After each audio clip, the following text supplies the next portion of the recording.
I'm trying Okay, to we're figure out what gonna. I want to get into because so much I want to talk about right now. I know that's what we were saying too over here. So what we're gonna do is we're on air. I'm gonna introduce everybody, talk about your channels. Um, John, I think you still have to mute your mic until it's your turn. 'Cause I'm getting feedback. Okay. All right. Okay. All right, guys, sorry about that. Hello, fans. Okay, so we got a lot of stuff to talk about. I don't know if we're going to be able to squeeze it all in, but what I'm going to do is I'm going to let everybody introduce themselves, their channel, their website, and what services they provide. And so we'll start across the screen, and we'll start with Allorah. Okay. Well, first I just want to tell everybody my channel is youtube.com/user/Rayne if you want to check that out. As far as the shop is concerned right now, we're still running that special on the full soul origin profile, so if you want to get one of those that is discounted, that ends August 1st. John, hold on. John, can you mute your mic?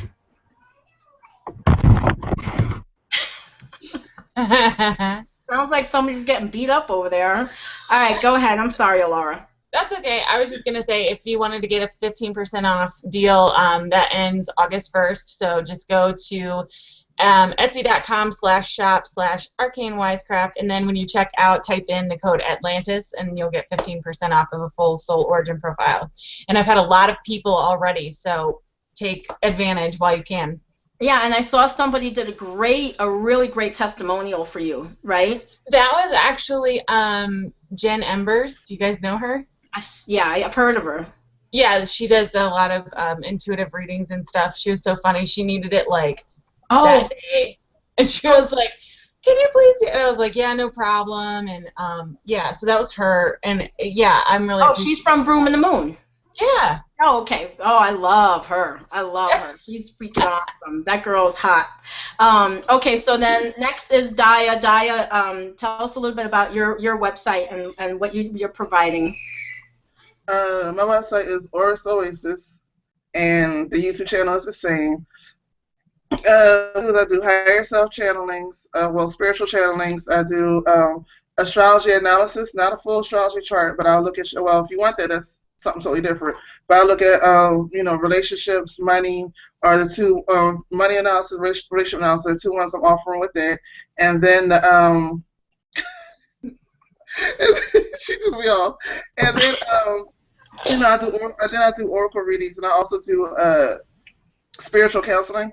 So those are the services that I offer. But the spiritual counseling I do is more so dark work spiritual counseling, whereas opposed to you know, going outward and looking at all the things that affected you. I go take people inward and look at how you reacted to it. So I do the flip side.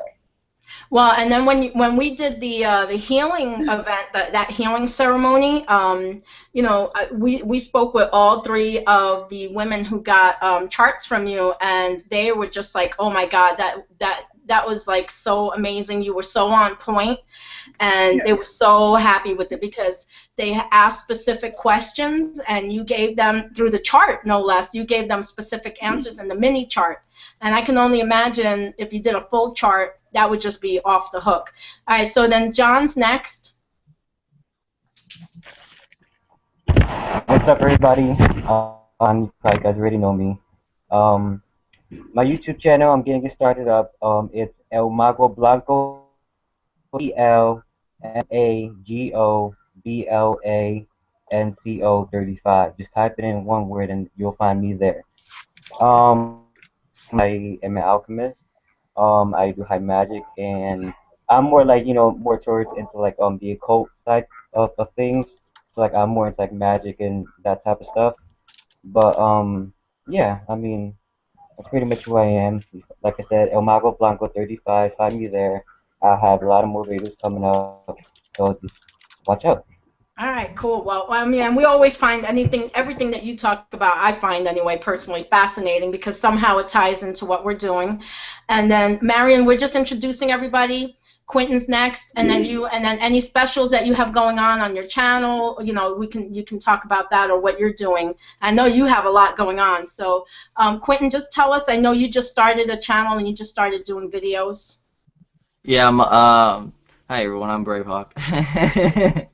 My channel is Unveiled Moonlight. I'm also connected to Oris Oasis. Yeah. We like to tag team people and do readings with them. So. I also do I Ching, and I do tarot cards, and I do channel as well. And that's basically it. Yeah. I mean, when you guys did your, I got to catch part of it the last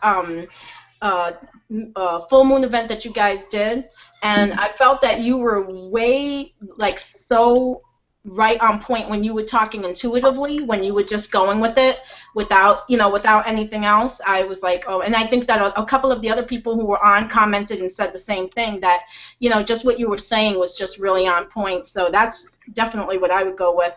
And then Marion, I know you have so many changes going on, so many cool things going on. Tell us what you're up to.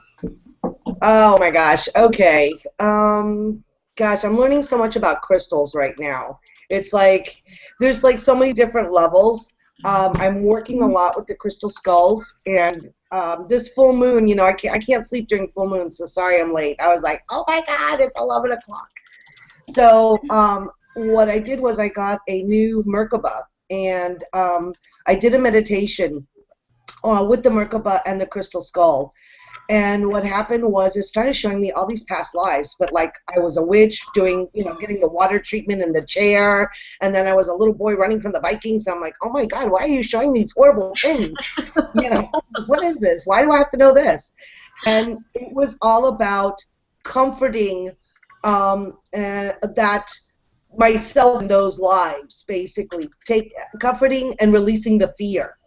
So there's still a lot of releasing of fears that we're doing, and it's just getting stronger and stronger. Now that Mercury's coming out of retrograde, it's actually stationary. I mean, Dia knows more about this than I do, but as it goes forward, then we're able to push. So I think they're really moving me to work at really far deeper levels.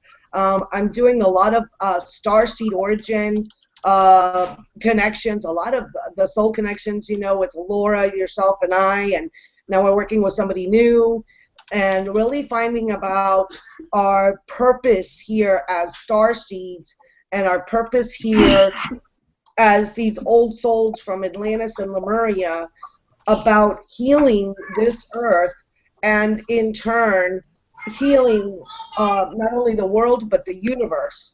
So I know maybe Allorah wants to jump in with that a little bit later, about what she saw. Maybe she'd like to share. So I'm going to be starting, I've gotten so many messages last night about new products that they want me to start creating.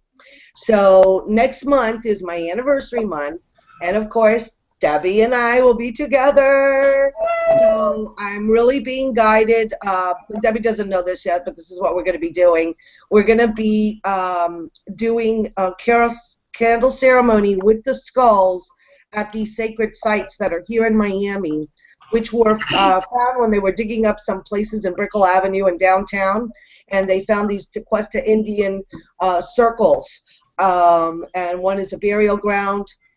So there's some, you know, pretty powerful energies, and now they just found, I don't know, next to some little shop or something, there's a well of water that wells up, and it's supposed to be a sacred well. And so we're definitely going to be doing a lot of good stuff with that, and working a lot more with the crystal skull. They're really powerful, and their messages that are coming in are really healing and directing us in new ways, in multidimensional ways. You know, past lives are not past lives. They're parallel. They're multidimensional. They're happening now. And as we're able to access these multidimensional lives and heal things in those lives, or bring wondrous things that we see in those lives to this dimension and create things. So lot of powerful, transformative.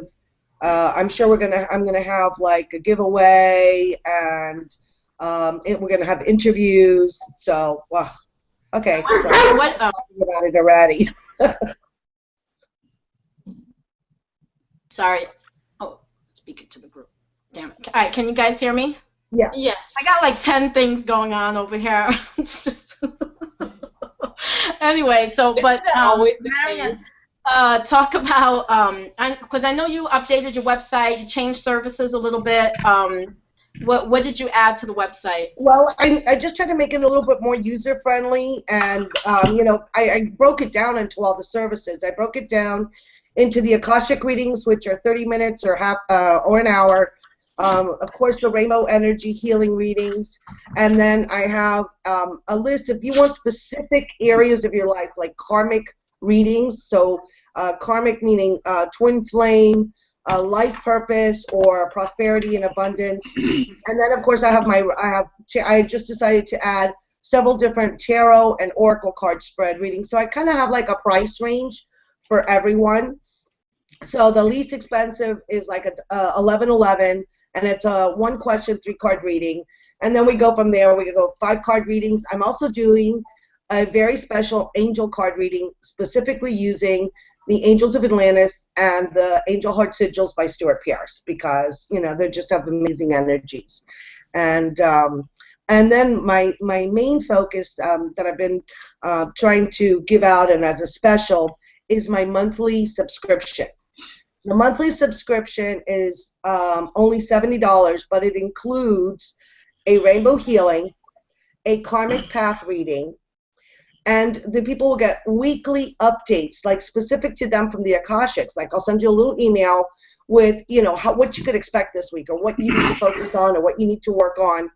And then as a little throw-in bonus, a 1 question 3 card reading. So it's like, for all of that, that's like over $100 and something value, and you get it for $70. So, because I had some people requesting like, oh, I want the different services. So I thought I'd put it together as a package so that people could take advantage of it. Because really, the rainbow healing alone is, it's amazing. The energies are just going to another level, which allow me to really heal you at different levels. It allows me to heal you multidimensionally. Through all the chakras, through all the meridians, and it works also on the physical, the spiritual, and the mental bodies. And it also works, now I'm seeing through multi-dimensions in different starseed, Lemurian, Atlantis origins. It's just crazy, all the information that's coming through. It's just like everything else, multi-levels, multiple meanings, multiple healing. So definitely, if somebody's interested, they should inbox me, because I have a few spots left for the month, so we could start the month of August like with a real bang. Well, I know. I find I would love that. Being able to get somebody to, just work monthly with me, because I know when I work with my clients, it's never a one-shot deal. You always it's always usually a work in progress, and they have to come back to me anyway. So to be able to do it on a monthly basis, I think is awesome. All right, so we wanted to talk a little bit about what's going on astrologically. So anybody can jump in at any time if you know anything. We're going to be talking about, I know we're coming out of Mercury retrograde, full moon in Aquarius, and you ladies were talking about a trine, grand trine. Okay, you want to go, Allorah, and I don't know, and I'll just explain it or whatever. Okay, it's not a grand trine. It's 2 grand trines coming together to make. It's actually making the Merkaba, or the Star of David, in the sky. It's making a 6-pointed star, basically, and the 2 astrological signs that are involved are Virgo and Pisces, and it's basically the grand water trine that just formed for us. And then a trine is also going to form with Pluto, Venus, and the supermoon, and they're going to come together and make a grand sextile. Go ahead, Glammy, start laughing. Okay, they try to make it. I guess, to dumb it down, to make it. I don't even want to use the word dumb it down, but too late. These people are stupid. I was thinking the word layman's terms, but I can't No, get it do out of it. my mouth. Yes, do it for people like me. Dummy it down. I'm sorry. I meant to put it in layman's terms. What's happening? And I actually did find it in my notes after I had to look it up and go, what did she talk about? Sex on duh. I already had. When you said Merkaba, it threw me off, but I do have it in my notes. What's happening is, like she said, you having all the planets lining up, and the way they line up, they're making the two triangles, one up, one down, and the one on top of the other is what the Merkaba is. If I can, I don't know where my pendulum's at, but anyway, one on top of the other is the Merkaba, and with which Allorah Rayne is talking about. Venus is going into Virgo, while the higher octave of Venus, which is Neptune, is going into Pisces. So with those two, and it's like I'm looking right at it. With those two, it's like a real crazy energies. Venus is all about your material wealth, your everything you find beautiful around you. With this going to Virgo is the great analyzer. So you can start analyzing all your material things, and at the same exact time, you have Neptune, which goes into your inner wealth, your beauty, your spirit, and that's going to Pisces. And Pisces is one of the planets where they're either for you or against you. So it's going to be, thank you. Pisces is one of the planets where they're either for you or against you. And with them two going together, it's going to be like kind of hard to balance it out. And also within that grain trine, you have Saturn going into Scorpio. Now with Saturn going into Scorpio, everybody know that's our karmic return, but with it going into Scorpio, that's going into our deep hidden karmic return, stuff that we may not even know about, stuff that we hid from others. Everything's starting to come out. It seems like everything is going to a deep a real deep cleansing. We also got Jupiter that's going into Cancer, Jupiter in Cancer, and with Jupiter in Cancer, we notice our expansion. Cancer is our emotions. So this is like a crazy emotional time where everything is coming up. Where anything and everything is coming up. Past lives, this life, hidden things you didn't know how other people felt about you, things you didn't realize you felt about other people. Anything and everything seems like it's coming up right now in order for everything to be cleaned out so we can get a clean slate in order to wherever the heck we're about to go after this. But and it is forming a Merkaba, so what's forming a Merkaba is a whole new energy vortex is being opened up.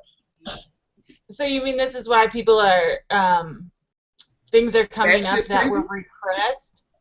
Yeah. Yes.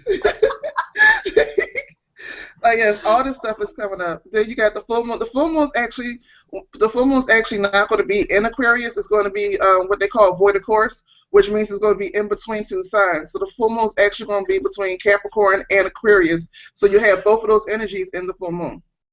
Wow. You might want to say something to any practitioners out there that even though it's a great full supermoon, it's void of course. So anything you do, any magic you do, won't manifest, won't hold. Well, no, it can hold, it can manifest depending on how you work it. Because I work with void of course a lot of times. It's just that if you're trying to work with that full Aquarius energy to really work that, it's not going to work. You have to work with both energies, Aquarius and Capricorn, and know that both is going to be attached. The reason why it don't work for a lot of people when the moon is void of course is because they don't realize they're working with two different energies as opposed to one. So it can work. I've worked it, but for most people it doesn't because they think they only work with one energy, and then when it tries to manifest, it gets all messed up. Yeah, but that's what I'm saying. Like for the majority of practitioners, we have no idea. They have to change it up a little bit and add the two energies. But so is this a super full moon tomorrow? Yes, it's the last one, I believe. This is the third in a row, or third this year or something? Yeah, the third. Yes. I think this is the third, the last one. We had one in May, then we had the June one in Capricorn, I remember, because that was mine. Yeah. And now we have this one. Yeah. Oh, excellent. Because I can feel the energies. I mean, I did a meditation today that was outstanding. I was just like, wow, that's crazy. All right, so then let's start talking about, we did that. John, I was interested in you talking about a little bit about this, I think you said the tree of life upside down. Can you guys hear me? Yeah, I can hear you. Great. All right. So, oh, there you go.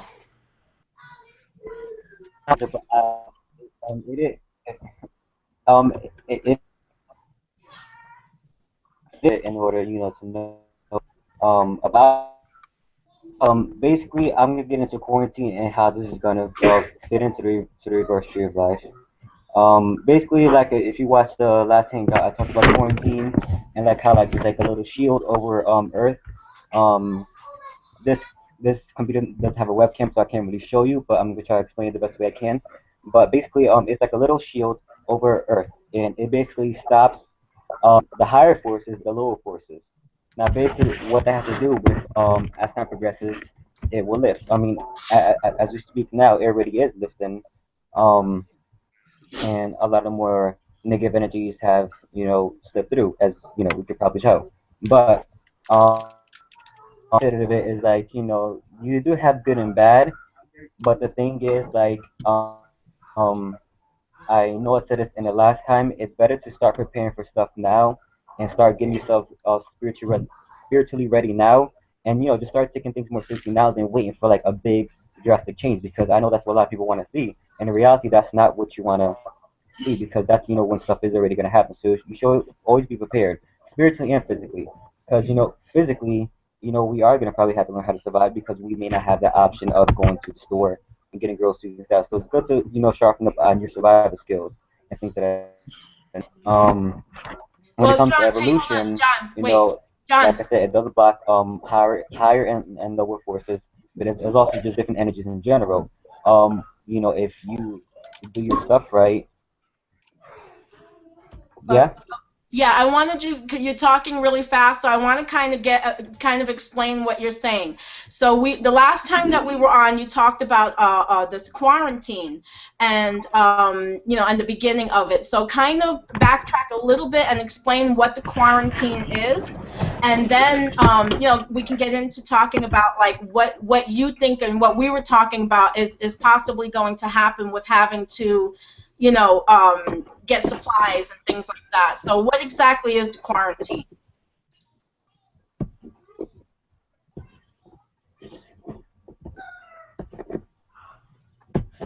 Can you guys hear me? Basically,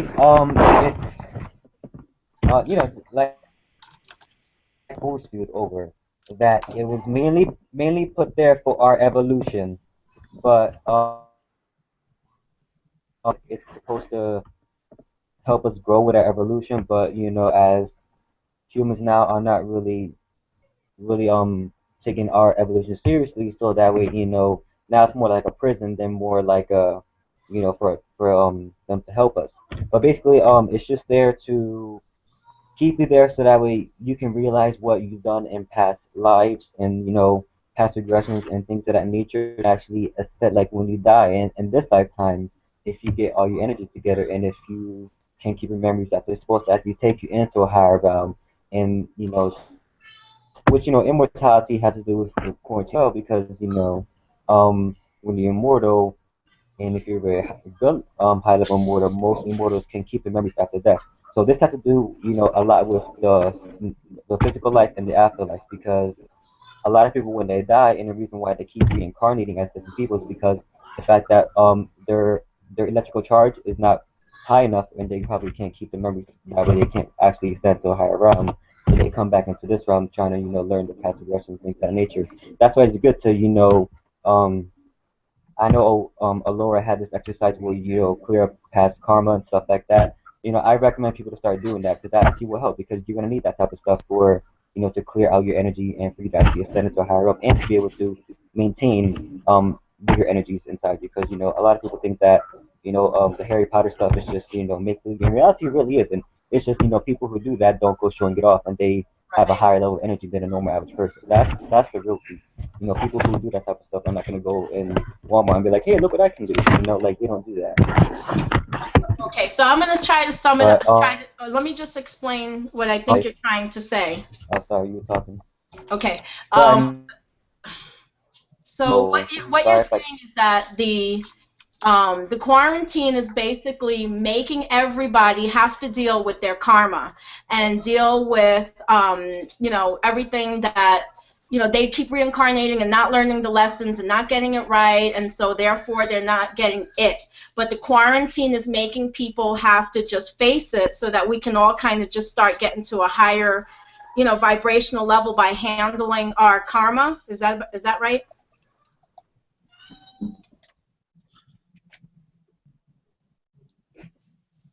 Well, that makes total sense with what Yeah, was going on with sorry, me I'm delayed. yesterday.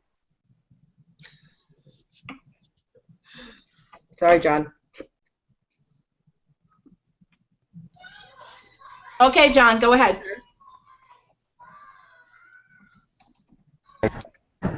Sorry, what do you want me to talk about? About You can just keep. You can. I just had wanted to sum up I what you couldn't were really hear you saying. that well because it's like going in and out. Yeah. Yeah. Okay, can I say something fast then while we're waiting? One thing Oh, he okay. talked All right, never one mind. thing I got you. one thing John talked about was everybody saving up their food. I would suggest, honestly, while saving up food, also for people to look into what a breatharian is, and that will help a lot. Breatharian is somebody who actually lives off of their breath. They just live off of breathing and energy. Yes, And it's yes. like the next stage. That's why a lot of people are juicing. When you get the juicing, the next stage will be just a breatharian, and that's why a lot of people are going into like veganism and then juicing and then going up in that like that. That will help a whole lot when whatever thing's about to go down, everybody's going crazy. One, you won't have anything for them to take, and then two, you can live for a long time off of breatharians, and there's already a few breatharians out there. One guy, I can't remember his name, but he's on YouTube. Actually, it's a couple on YouTube who had a baby, and there's another guy who's just by himself. Who's a breatharian, and that's something really good to get into and start looking into and learn how to pull energies in from the universe as opposed to eating. One of the things most people don't know is that our bodies do not have to eat. We've been trained to eat. We've been subliminally trained and physically trained to intake food from the actual earth when our bodies really don't need it. Like a lot of times they tell you, that little grumble in your tummy is hunger. No, that grumble in your tummy is actually your tummy going back to the size it's supposed to be. But we've been taught to think that it's hunger, and it's really not. So that's one thing. I'm not saying to go ahead. This is another reason why, one of the other reasons why the Bible says to fast and do all that other stuff. Because when you're fasting, you start to change your chemical makeup. You start to realize what your body needs, what your body don't need, what your body can do without, what your body's addicted to, and then you can start changing behaviors and start changing your reality. That's interesting because I just saw this guy, I think it was on YouTube, how he actually eats like maybe 4 times a year. And he like some small amount or something, but basically that's what he is, a how do you say it? Breatharian? Breatharian. Yeah. Breatharian. Okay. But so I thought that was really interesting. I'm like, okay, wow. All right. Well, I'm not there yet. That's for sure. Yeah, but I ain't there yet. I went backwards. I went back to eating meat, so I went the wrong direction. There's also something called pranayama, which is focusing on meditation with breathing. Yes. And a lot of it's dealing with squaring your breathing. So if you breathe in for 3 seconds, you hold it for 3 seconds, and you release it for 3 seconds. It's a really good start for anyone. Also, as far as like karmic stuff, there's a meditation for Buddhists. They call it the metta meditation, METTA, where you release all your anger and everything. You even wish your enemies well. I mean, it's a really good start if someone's looking into releasing all that negative energy from themselves. Yeah, for sure. Well, and any even Chopra always has a very, when he does all his 21-day meditations, like in conjunction with Oprah and all that type of stuff. I love his so hum meditation. It's just breathing in, saying so to yourself, and breathing out, saying hum. And that really regulates your body. I mean, physically, we know this scientifically, that breathing at a much like a deeper breath into the stomach area, and then really filling your lungs, and then holding it, allows the mind to calm, because when you're focused on your breath, you basically calm your monkey mind. So it is the monkey mind that creates all of the disharmony in our body by these stressful thoughts, by thoughts of, being resentful or pain or hurt. So really a regulation for anyone who's never done anything, and they, just can't say, oh, I cannot meditate. Then I always recommend you could breathe in and you can breathe out, right? Okay, that's all you got to do. Just focus on that for 30 seconds, 15 seconds, 1 minute, work your way up, and you will soon start finding that you enjoy the peace and calm of mind that you get with just breathing in and out. I just wanted to say, and Allorah pointed out, we're not advocating that everybody just go to breathing and not eat, but we're just talking about these instances of things that we've really, maybe you heard about it, a yogi doing it on the top of a mountain, or Buddha or something, but it wasn't really like the common person. It is still not the common person, but these are people who are spiritually evolved and have decided, leading this, purification of life. And as in all things, what we advocate is a balance that feels right for you. Each person is different. Each person is on a different path. Each person's on a different level of spiritual attainment and enlightenment in their life. So whatever is right for you, always checking with your doctors, checking with your inner self as to what is the right path. So we're not advocating anything, drastic for anyone. We're just making comments here and just chit-chatting. So just want to put that out there. So while she said that, I'll put that out there real fast too. With breatharianism, you don't just go from eating meat and steak and potatoes to just stop eating at all. No, you don't do that. There's stages to it. There's meat, then there's vegetarianism, then there's veganism, then there's raw food vegan, then there's juicing. And when you get to juicing, then possibly you can get to a breatharianism. It's not just like you could just go from, your everyday diet and just go, well, I'm just not going to eat no more. Your body's not used to it. That's like a drug addict just quitting without nothing in between. You kill yourself. You don't do that.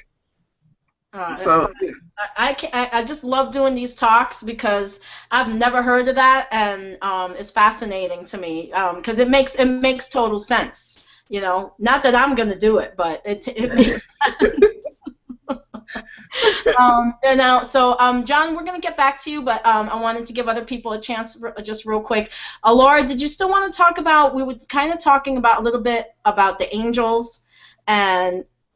Yeah, I actually. Okay, cool.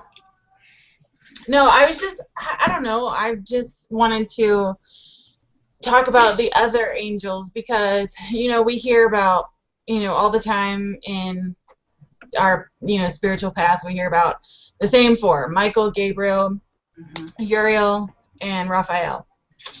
And the interesting part is that all four of those angels are present in almost every religion. Well, they are present in every religion. They remain the same throughout Christianity, Judaism, But when you go through the different religions, you find that there are lots of different archangels and who uses what names and which ones are actually, there's one named Jophiel, I believe, but he also has like 3 other names, depending on what faith you're looking at. But what I thought was really interesting, and I have to get this out because this is just, okay. So what I thought was really interesting is the archangels are actually the second lowest choir of angels. Yes. Can you believe that? No.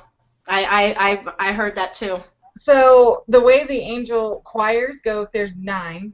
And this where I'm getting this resource from is it's called Sarah's Archangels, and I'll probably put the link down when we finish this. But she looks at it from an occult perspective, but also looks at it from all religions, all walks of life. But anyway, there are 9 choirs. And so it goes angels, archangels, principalities, and those 3 govern together the world, our world. And then you have the angels of the cosmos, and they're in charge of our universe, or the universes, all the universes. So it's the virtues, the powers, and the dominions. And then you have the top choir, who are in charge of all of creation. Wow. And they're the thrones, the cherubim, and the seraphim. So what's really funny is all those cute little fat baby angels you see are the second choir in all of creation. Wow. And like seraphim, I believe it's the seraphim, have 6 wings, 2 over their eyes, 2 over their feet, and 2 on their back. Wow. I know. I was like, what? Yeah. So I mean, it's so funny because everybody thinks that the archangels are just, the top shit, and they're not. It's crazy. They're like That's at the scary. bottom. That's scary for me. I'm just like, oh my gosh. When I didn't realize that either, that there were others. But you know, one of the other angels I know that Daya had told me about to work with was Sedhiel. And so, of course, she steps away because she knows a little bit about Sedhiel, but she told me that that was a neutral, quote unquote, neutral angel, not good, not bad, not for people, not against people. So I thought that was really interesting. I wanted to get some more information about Sedhiel. Yeah, and with all the religions, I mean, if you combine them and look at all the different names, basically you're looking at anywhere from 12 to 15 in the entire archangel bracket, and then depending on which faith you're looking at, but most religions too name 7 that stay like by the side of God all the time. But it just depends which religion you're looking at as to which 7 those are. But yeah, what I thought was interesting was in every religion there are Michael, Uriel, Raphael, and Gabriel, no matter what. So, and I think that's important to tell people that, angels transcend religion. Yeah, non-denominational. AM. Do what now? I'm sorry. I said they're non-denominational. They don't belong to, they're just across the board before even religions were made, so they're across the board. Right. And then Daya, I was talking about a little bit about how you told me to work with Sedhiel, who is a neutral angel. Does he have another name? Or how do you spell that? I gotta look for. I wrote it down. I gotta look at my notes. I wrote it down because what happened was I was channeling what I was doing for Glammy, and I really don't know. I really don't know this angel, other than she told me she's a female. Maybe his name is Zadkiel. No, it's not Zadkiel. It starts with an S. It's Sedhiel or something like that. It's Yeah, Sedhiel. Sedhiel. I tried getting information and I couldn't find it, but I did talk to somebody who had heard of Sedhiel. So, but he just must be really obscure. Or she. Gabrielle. Yeah, the only thing she gave me was that she's a female and she's like above. There's certain angels that work for good, there's certain angels that work for evil, and she says she's above that. So, good and evil don't affect her in a way that it affects us. And she's like one of the higher level ones. That's the only thing that I haven't talked to her since. She only came through when I was talking to Glammy, and that's what Glammy looked it up. I'm not into angels or angelology, so I have no idea. She might be she might not be an archangel. She might be seraphim or throne or something else, Yeah, that's what she was saying. She's not an archangel. She's definitely not an archangel. Yeah. Oh, I'm glad you brought up the seraphim, because a lot of people think that with this day and age, with everything being so beautified and everything looking quote unquote beauty, the angels don't look the way we think they do. They look more like monsters. And people don't realize that once you get up a certain level, they're not these beautiful, angelic, androgynous looking people. They will be more compared to monsters compared to what we're used to. And that's why they don't show ourselves to us or work with us on that basis, because we've been so dumbed down on what we think beauty is supposed to be.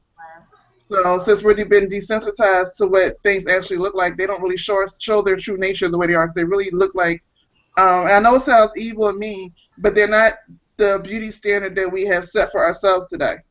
That makes sense. That makes total sense, because when I was talking to Allorah and Debbie about Draconia and dragons, and they have this really bad, they're reptilian, they're really bad, blah blah blah, and I'm like, no, they're not. They're just dragons. Like, that's what they are, and so it's neither evil or good. It's just that is their nature.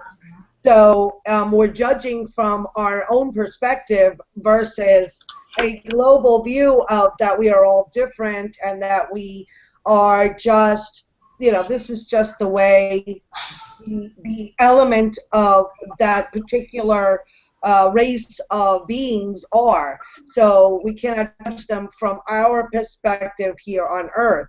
So that would make total sense of the seraphim, which, if you think about it, they should be a complete balance, like as godlike or as universal as we can imagine, of that combination a balance of all properties, having both what we term as good and what we term as bad. You know, again, not, you know, using our 3D perspective here, but they are a balance of all of these elements in order to encompass all, because we are all one. So if we are all one, then we are everything. And that's our whole objective here, is try to live our life in a balance, which is what we talked about on Peppermint Juju, what is ego. And I talked about, and Di, I know you did a video on it the other day, and I so resonated with the ego video, because you talked about that it serves a purpose. So I know I'm going off onto 10 million tangents, but sorry. That's fine. That's what we do. But Allorah, you were gonna jump in real quick and say something. Yeah, I was just gonna say, if you actually look at the word seraphim, it means fiery serpent. So there, you can imagine what they look like. Wow. Oh my God, they're probably draconian. That's so funny.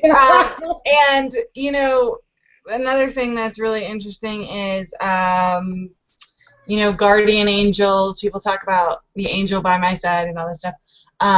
Those are all man-made. It is a choir of angel, but they're not. I mean, the angels don't really start until you get to the archangels. If you go back and look into angelology, but woo. Yeah, and cherubim, yeah, they don't look like fat little babies. I hate to tell you. And John, since you're just joining us, and I don't know if you want to add anything to this, we're talking about the different choirs of angels, and how some of them are just neutral, some are not, you know, not just all good, some are bad. I mean, there's a different, we have a different perception of what the angels are, and we were just kind of shedding some light on the different types of angels and how they're non-denominational. They're just across the board, across all religions, because they were before religion. Did you want to add anything to that? Yeah. From alchemy perspective, there's there's a lot of different types. I know when I was talking about the tree of life, each angel governs a certain sephira of the tree of life. Now, the realm that we're on, Malkuth, is governed by Archangel Soundaphone. And you know, the different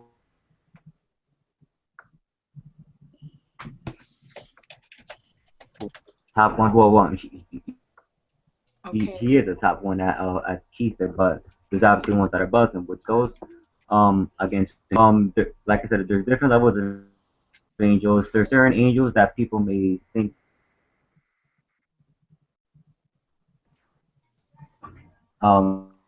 like there's ones that are very dark, like, and I don't mean dark as in evil, like, and you guys really know that, like, but they're dark energy intelligences, and like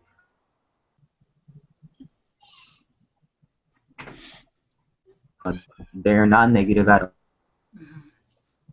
all. To are actually associated with our universe, because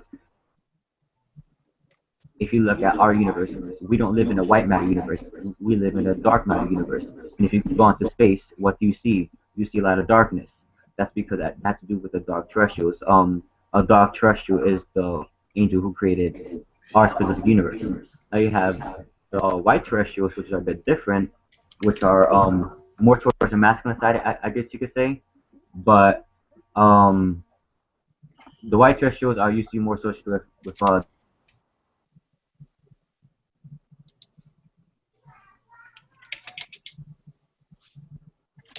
my part of the tree of life, and the dark terrestrials are more associated with the Bina part of the tree of life. Like, you also have the ones that are above both the dark and white terrestrials. You have the, excuse me,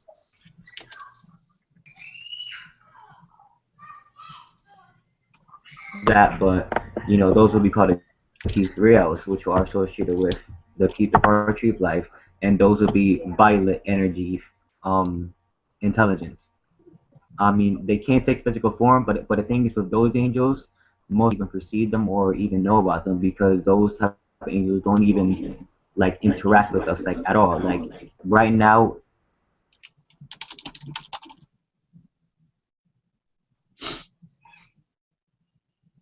whatever. But with that, I just lost my train of thought. Fuck. With the ones above it,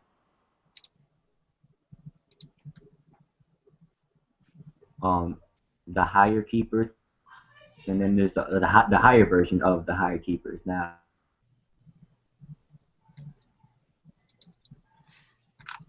powers. I'm not gonna get into that, but they are like flame is actually the weakest light. But that's all I could explain about that. I don't want to get too deep into that, but you can see like there's definitely an extensive variety of hierarchy of angels, and I'm pretty sure everybody knows, but not all angels have wings. Like I said, like the angels that you see that have wings, yes, they're extremely powerful, but the formless angels that are just like like the dark structure and the white structure that are just omnipresent. Those are like the real servants of the source. I mean, not saying the other ones aren't, but like I said, there's different varieties, and feel like you can't tap into them. It's very possible if you're very advanced high level cultist. You can definitely tap into the power. But the thing is, a lot of people want to get into the angel stuff, because I know I talked about it before. And like somebody asked me how to tap into the dark matter angels, and like you can't really do that unless you build yourself up, like as taking baby steps and building yourself up. Because if you try to contact that type of energy, your bones are gonna melt. So there's a lot of stuff that people don't really acknowledge when it comes to tapping into the angels. Of course, when you do tap into it, it's like like you're like a badass that like you can override anybody from any system if you can tap into the angels at full power. I agree with that, and I feel like we're gonna have to do something like next time John gets on, we're gonna have to like ask Archangel Michael to come in, because I feel like John, I love everything you have to say, and I feel like you're like always being interfered with, and I think it's done purposely, because I know Daya and I have had this problem where we try to communicate, and oh my gosh, our Skype call got dropped. Then you try this, we try that, and it's when we start talking about certain things, voices come through. I mean, it's just really crazy. So I definitely want to hear what you're having to say. Talking about angels real quick, if you guys see, I have two videos. One.